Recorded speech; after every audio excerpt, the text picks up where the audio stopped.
many intelligent people who on a regular basis have extremely fast minds. And their minds can go 20,000 miles an hour if they have a reason to make them go that fast. In other words, if they have a very demanding occasion or a very demanding situation, their minds will speed up. Now, when people become very important leaders or become very important inventors or something, their minds are going to speed up because their native equipment is going to kick in and it's going to support the demands put on their physical and mental constructs. But they've been trained in a certain provincial setting and they're quite limited. Now, when we inject the medicine, the ayahuasca medicine, into that, what happens is that the ayahuasca medicine verifies the connection between the challenge outside of you in the material world and the propensity and the capacity that you bring with you as your native equipment, as your genetic gift. You're capable of rising to any occasion, and the ayahuasca reminds you of that, not just on an intellectual level, but on a visceral level. In other words, it actually gives you increased velocity and attention and intelligence. It also gives you increased verbal capacity. In other words, it's not like you drink a couple bottles of Jack Daniels and you feel inspired, but you can't talk about it. You take the ayahuasca, you are going to be able to talk about it. You are going to be able to communicate it, okay? Because not only will you have the capacity and the vision and the power, but you will also have the ability to materialize it. And how do you materialize? By talking about it, by materializing it. How do you materialize things? Generally speaking, by verbalizing them first, right? You say, I would like to do this. Now, as soon as you put it into words, or you put it into a painting, or you put it into a video, or whatever, you bring it down to earth. You bring that magic down from heaven to earth, and you present it. You verbalize something, you can make it materialize here on this plane. And that is what we're talking about, because you say, well, my mind is very active. It's active because it's wanting to invite you to another level. And it's saying, look, your capacity has not been tapped. It's just been played with. And every time it was played with specifically to put it to sleep, not to activate it. And now we're in a revolutionary era with a new influence, and we got to wake it up because we got some new demands, and we don't have any more time to waste. Because if we don't rise to the occasion, we're not going to make it through the next 10 years. We've got to get smarter real quick, okay? Because the demands around us are large now, and they're getting out of control. And so everything's going haywire, and so what do we have to do? Well, we have to use our genetic capacity, our God-given gifts, to rise to the occasion. And so all of your intellectual gifts that have been squandered or have been put into a box have to open up and start saying, well, what's the occasion? What are we going to do? And it's being activated by the ayahuasca. Now you feel that deep inside you, and it gives you hope. In other words, it gives you a desire to go back to where you wanted to be in the first place, and to put all the things at rest that kept you behind in the first. And say, no, you're not important. I've got my mind and I got my line on another guide, and we're going somewhere else. Because I know that it's coming from inside me, and I know that if I don't do it, I'm not going to make it, and I'm not going to be of any use. So when we work in shamanic medicine, we work specifically on individual symptoms. Somebody will have a symptom. What's wrong with them? Okay? They say, I have a pain in my throat. I have a pain in my back. I have a pain in my wrist. I have a pain in my ankle.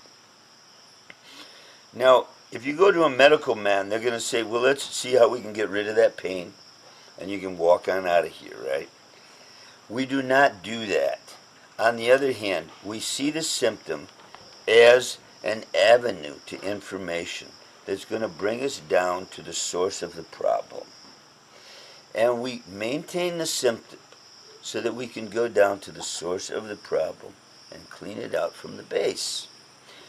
Because we don't want to get rid of the symptom. We want to follow the symptom through to find out where the problem came from and where the blockage and the limitation came from. And so we keep the symptom. For instance, somebody has a pain in their throat. They have an inflammation of the thyroid gland. They have a shoulder that's twisted sideways. Okay, well, what does that indicate to the shamanic healer? It indicates that they have a deficiency in the communication center. They do not communicate clearly, and they do not feel good about their communication. So they're frustrated because they cannot communicate. They can't get out what they think. Now, that's not only in their speech, it's also in their body language. How do they walk? How do they talk? How do they move? How do they dance? How do they drive? How do they do everything? Communication comes from this center. Okay? Now you have a problem there is because your communication is truncated. Now, we try to clean that out so that one can either become eloquent or one can become a master of body language and show people how they're feeling by the way they walk, by the way they talk, by the way they look at people, and by the way they look at them, and then look away from them. That is communication. You communicate with people through your communication center. Now, if you have a problem in your throat, that's because your communication capacity is truncated. It's blocked. So the ayahuasca goes in, and it works like a wizard. And it goes right in and says, okay, the communication center is off. You know, the immune system is off. The liver is diseased. And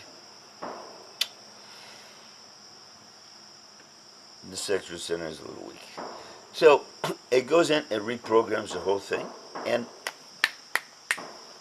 it all gets readjusted. Now, as it gets readjusted, there's nothing you can do about it. It's already readjusted. Okay? You just have to scramble to hold on to it. What's going to happen? You're going to vomit, you're going to puke, you're going to feel nauseous, you're going to feel scared, you're going to feel all kinds of stuff. But the adjustment has already been done. Your physical frame and your mental state adjusts. Now, the ayahuasca does the healing along with the help of the shaman. Now, the shaman sees it like an open book and does not push it because he knows he's not responsible. It's the medicine.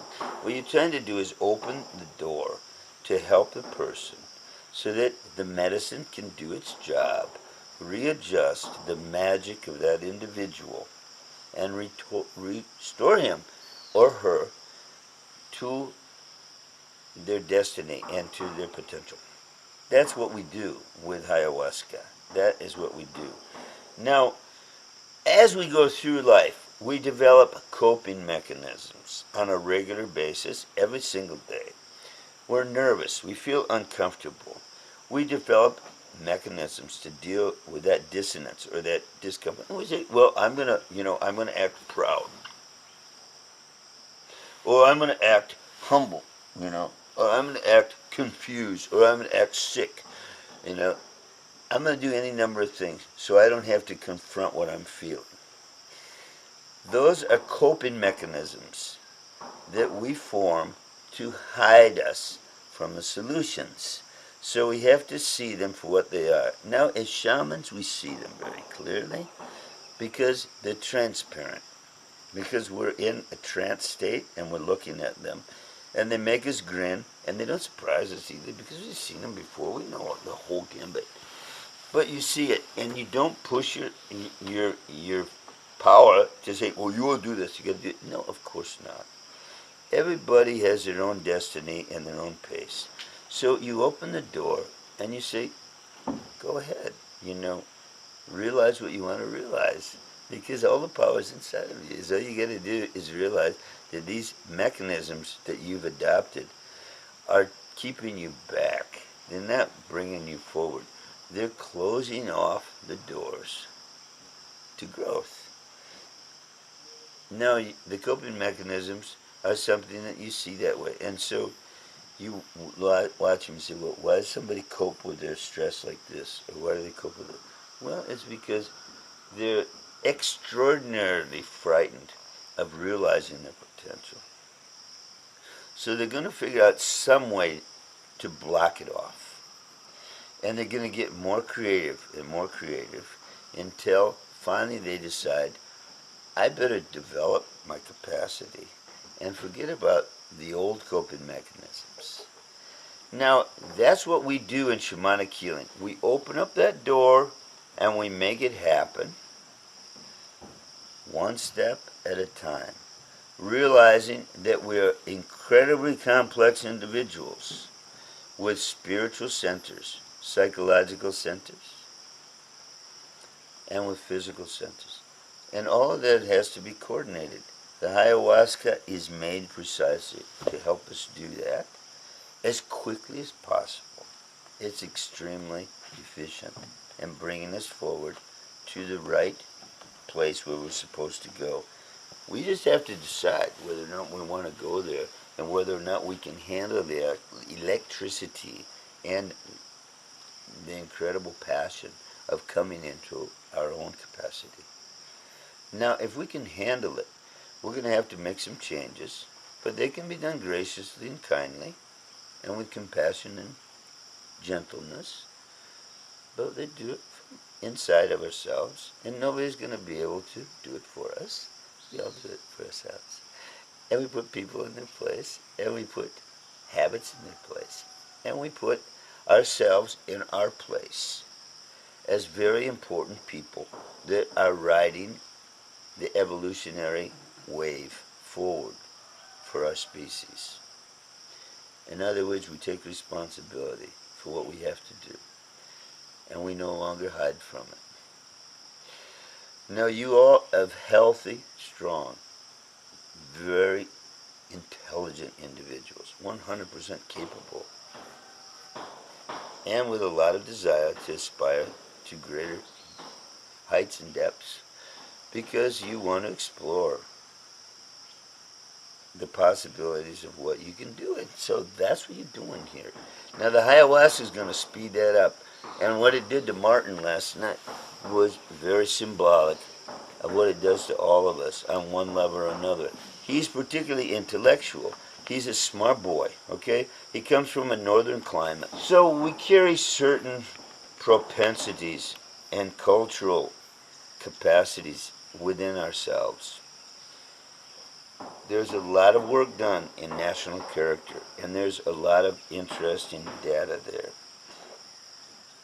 Anthropology was originally made by the book called Patterns of Culture by Margaret Mead and Ruth Benedict, where they studied the Japanese culture and found where their Achilles heel was so that the State Department could win the Second World War. Their Achilles heel was that they're fanatical when they got pushed to the limit. Okay, so we have a national character for the Norwegians, for the Danish, for the Holland people. The Dutch people walk around in wooden shoes. The Canadians who walk around barefoot. And so everybody has their own particular cultural deposit, okay? And we all have our strengths. Now, if we want to, we can adapt to them to something that's functional to our immediate needs. Okay, we use our strengths and we depreciate our weaknesses. And we bring some things up and we push some things down. Some things that we inherit genetically and some things we inherit culturally. Okay, but we look at it clearly and say, who am I? And what am I going to do next? Because we're in the driver's seat. And you guys are all very intelligently in the driver's seat because you're here in grad school. Because this is the real thing. This is the fastest horse. This is going to spark you and put you on track, each one as an individual, to realize your capacity. And I really appreciate your ability to make the effort to come here and give me your time and your attention so that we can get to know each other. Thanks so much for your attention.